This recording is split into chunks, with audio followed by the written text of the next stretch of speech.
ఇప్పుడు మనం రైతుల గురించి చెప్పుకోవాలల్లా వాళ్ళ బాధ లోకానికి ఎరక చేసేది మనం తప్ప ఇంకొక లేనే లేరనిపిస్తుంది. అందరూ కళ్ళున్నా లేనట్టే నటిస్తున్నారు. నిజంగా వాళ్ళ తన్లాట చూస్తుంటే కళ్ళ పొంట నీళ్ళు వస్తున్నాయి వల్ల నాకు. ఏంది మన తెలంగాణ రైతులకు గింతగానం అవస్థ చెప్పుండ్రి. కష్టపడి పండించిన పంట ఇట్లా సత్యనాశ అవుడేంది? ఇట్లా ఎన్నడన్నా ఉన్నదా? మీ వడ్లు కూడా తడిసినాయా లేదా? రాష్ట్రం అంతా చూడుండ్రి ఎట్లున్నదో పరిస్థితి. ఇప్పుడు నేను రైతుల గురించి మాట్లాడి తీరుతా.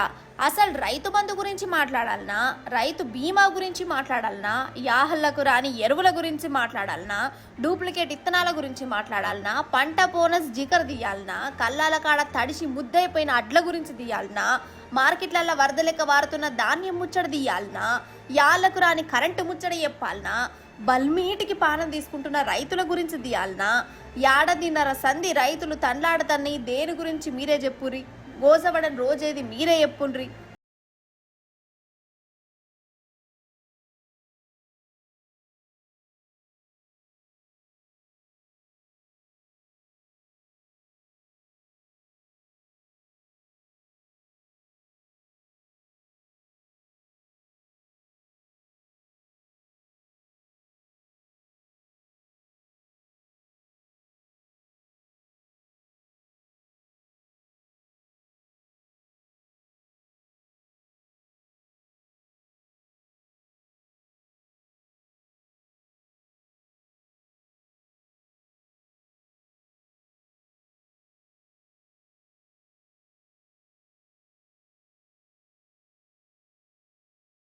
బోనస్ ఇవ్వవలసి వస్తుందని నోట్ల మన్ను కొట్టవచ్చునా?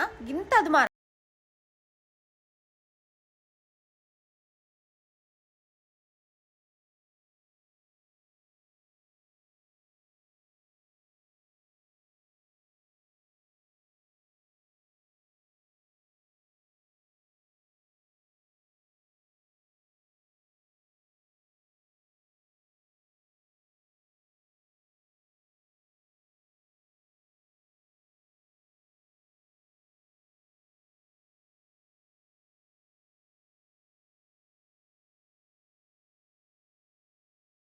మన రైతులు